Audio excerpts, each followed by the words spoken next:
Hello বন্ধুরা, welcome to আন্তর্জাল blog. কেমন আছেন সবাই? আশা করি সবাই অনেক ভালো আছেন। আলহামদুলিল্লাহ আমি অনেক ভালো আছি। যদিও এখন ভালো থাকার মতো সেই অবস্থা এখন আমরা পৃথিবী জুড়ে কোথাও নেই, কারণ হচ্ছে করোনার আতঙ্ক রয়েছে পুরো পৃথিবী জুড়ে।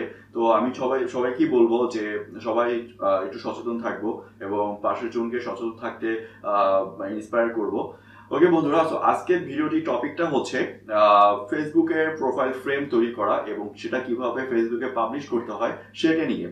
ওকে বন্ধুরা, সো অনেকেই আছে যারা ফেসবুকের প্রোফাইল ফ্রেম নিয়ে অনেক গবেষণা করে কিভাবে এটা ফেসবুকের প্রোফাইলে ফ্রেম বানানো হয় বা ফেসবুকে কিভাবে পাবলিশ করা হয়। এটা নিয়ে সবারই কিছু প্রশ্ন থাকে বা কিছু জল্পনা কল্পনা থাকে।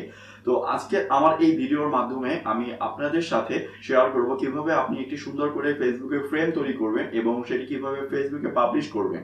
ওকে, তো বন্ধুরা, আপনি যদি আমার চ্যানেলে নতুন হয়ে থাকেন তবে অবশ্যই প্লিজ সাবস্ক্রাইব করে রাখুন আর পাশে থাকা বেল আইকনে ক্লিক করে রাখুন, যাতে নেক্সট টাইম যখন নতুন কোনো ভিডিও আপলোড করব তখন যাতে আপনার কাছে নোটিফিকেশন চলে যায়। ওকে বন্ধুরা, সো আমি চলে যাচ্ছি মূল ভিডিওতে।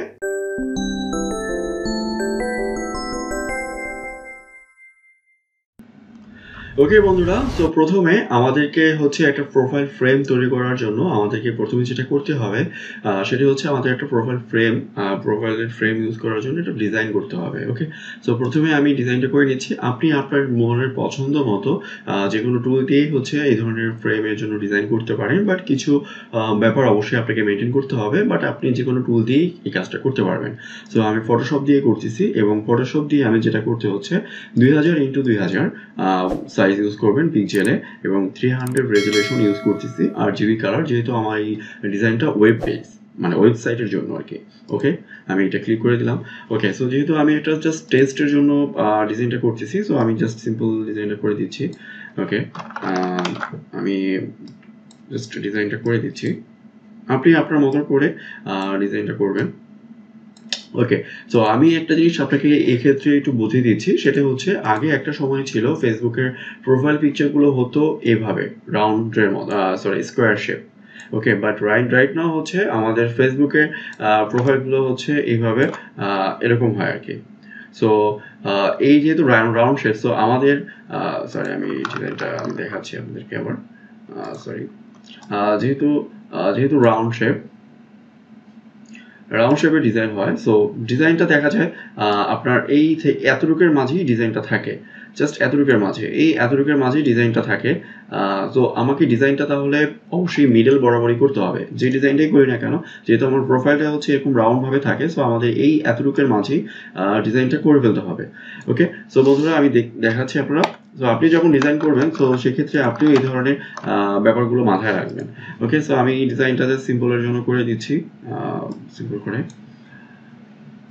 ওকে, জাস্ট আমি সিম্পল একটা ডিজাইন জাস্ট করতেছি।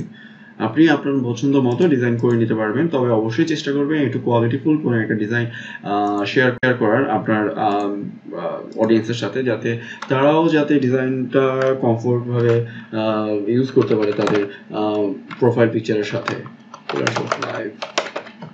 ওকে, আমি সিম্পল ডিজাইনটা করতেছি।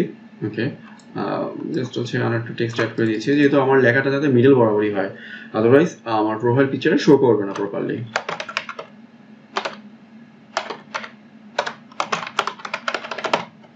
ওকে, তো আমি সিম্পল একটা ডিজাইন করলাম, জাস্ট হচ্ছে আমি এটাকে আমার মতো করে করতেছি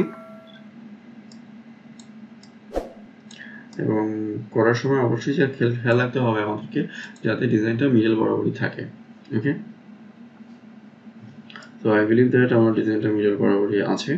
ওকে, তো আমি এখন যেটা মোস্ট ইম্পর্টেন্ট ব্যাপার, সেটা হচ্ছে আমার এই যে সাদা জায়গাটা দেখতে পারতেছি, আমাদের ফেসবুকের প্রোফাইল পিকচারটা কিন্তু এই সাদা জায়গাটাতেই থাকবে, রাইট? সো আমাকে অবশ্যই আমার ডিজাইনের সময় যাতে আমি এই জায়গাটা যাতে ট্রান্সপারেন্ট থাকে, তো আমি আমার সাদা অংশটা আমি কেটে দিলাম। ওকে, এবং ডিজাইনটা আমরা সেভ করব হচ্ছে পিএনজি ফাইলে। ওকে, আবারও বলতেছি, ডিজাইনটা আমরা সেভ করব পিএনজি।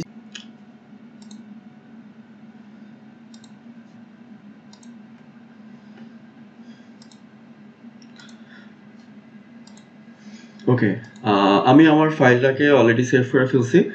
ওকে, সো এখন আমরা আমাদের ডিজাইনের কাজ কমপ্লিট। সো আমাদের এখন ডিজাইনটা পাবলিশ করতে হবে ফেসবুকে। ওকে, সো আমি এখন ফেসবুকে চলে যাচ্ছি, developers.facebook.com/products/frame studio।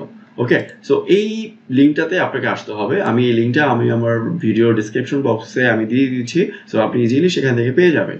ওকে, তো এখানে আসার পরে যেহেতু আমি নতুন একটি ফ্রেম আপলোড করবো, সো আমাকে ক্রিয়েটিভ ফ্রেমে ক্লিক করতে হবে।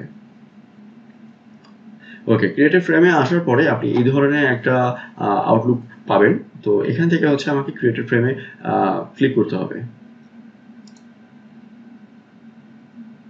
ওকে, ক্লিক করার পরে আপনি এই ধরনের একটা পপ আপ পেয়ে যাবেন, যেখান থেকে হচ্ছে আপনি আপনার ডিজাইনটা আপলোড করবেন। ওকে, তো আমি ডিজাইনটা অবশ্যই এখানে যাতে প্রোফাইল পিকচারটা সিলেক্ট থাকে। ওকে, তো আমি আমার ডিজাইনটা আপলোড করছি।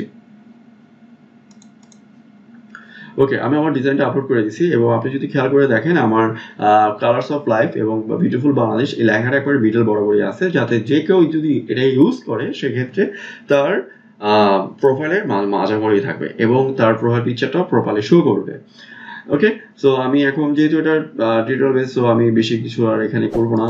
আমি জাস্ট এখানে একটা অবশ্যই আপনাকে এখানে কিছু জিনিস রিকোয়ারমেন্ট থাকবে যেগুলো আপনাকে ফুলফিল করতে হবে, যেমন নামটা আপনাকে দিতে হবে। সো আমি কালার্স অফ লাইফ দিয়ে দিলাম।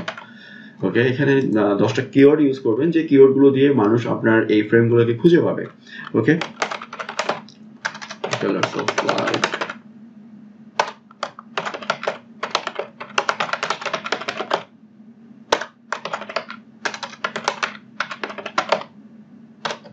ওকে, আমি জাস্ট 3টা এক্সাম্পলের জন্য আমি জাস্ট কিওয়ার্ড অ্যাড করে দিলাম। নেক্সটে যাবো। নেক্সটে যাওয়ার পরে আমার এই ধরনের একটা আউটলুক চলে আসবে অ্যান্ড পাবলিশ করে দিলাম।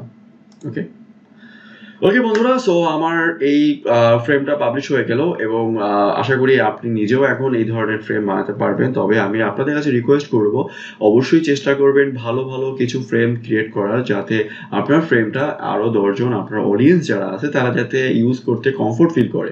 ওকে, আপনি আপনার ইউনিভার্সিটি কোনো অকেশন ধরে করতে পারেন, আপনি যে কোনো ধরনের ইভেন্ট ধরে করতে পারেন, যে কোনো প্রোগ্রাম ধরে করতে পারেন, সাপোজ ঈদের জন্য করতে পারেন, রোজার জন্য করতে পারেন, আপনার ইউনিভার্সিটিতে কারোর জন্য হেল্প দরকার তার জন্য করতে পারেন, র্যাগডের জন্য করতে পারেন, যে কোনো ইভেন্ট ধরেই করতে পারেন। ওকে, সো ডিজাইনটা কমপ্লিট করার পরে এখন কিভাবে আপনি আপনার বন্ধুদের সাথে শেয়ার করবেন। ওকে, তার আগে আমি দেখিয়ে দিচ্ছি, এটা চাইলে আপনি আপনার ইভেন্ট শেষ হওয়ার পরে আপনি চাইলে ডিঅ্যাক্টিভেট করে দিতে পারেন, যাতে আপনার ইভেন্ট শেষ হয়ে গেছে, সো আপনি এখন ডিঅ্যাক্টিভেট করে দিতে যাচ্ছেন। সো আপনি চাইলে এটা আর্কাইভে করে দিতে পারেন, এখানে অ্যাকশনে গিয়ে আর্কাইভ করে দেবেন সিলেক্ট করে। ওকে, তো আমি এটা অ্যাক্টিভ করে আমি দেখাচ্ছি। এখানে আমি ক্লিক করবো যখন, যেহেতু আমার ফ্রেন্ডদের সাথে আমার শেয়ার করতে হবে, সো আমি এখানে ক্লিক করব। ওকে, ক্লিক করার পরে সো আমি এখান থেকে হচ্ছে আমি যে লিঙ্কটা পাবো সেই লিঙ্কটা ক্লিক করলেই আমার এটা কপি হয়ে যাবে, তারপরে আপনি আপনার ফ্রেন্ডদের সাথে যে কোনো জায়গায় শেয়ার করে দিতে পারবেন। ওকে বন্ধুরা, আশা করি পুরো ভিডিওটি দেখার পরে এখন আপনি নিজেও খুব সহজভাবে ফেসবুকে এটি প্রোফাইলের ফ্রেম তৈরি করার জন্য একটা ডিজাইন করতে পারবেন এবং সেই সাথে ফেসবুকে কিভাবে পাবলিশ করবেন সেটিও আশা করি এখন থেকে পারবেন। ওকে বন্ধুরা, যদি ভিডিওটি ভালো লেগে থাকে তাহলে please Facebook, LinkedIn plus Twitter সব জায়গায় শেয়ার করে দিবেন আপনার বন্ধুদের সাথে, এবং যদি কোনো প্রশ্ন থাকে তাহলে প্লিজ কমেন্টে জানাবেন, আমি চেষ্টা করব দ্রুত সেগুলো অ্যান্সার দেওয়ার জন্য। আর অবশ্যই আমার চ্যানেলটি সাবস্ক্রাইব করে আমাকে ইন্সপায়ার করবেন, যাতে নেক্সট টাইম আরো ভালো ভালো ভিডিও আপনাদের সাথে শেয়ার করতে পারি। ওকে বন্ধুরা, সো ভালো থাকবেন সবাই, সুস্থ থাকবেন, আল্লাহ হাফেজ।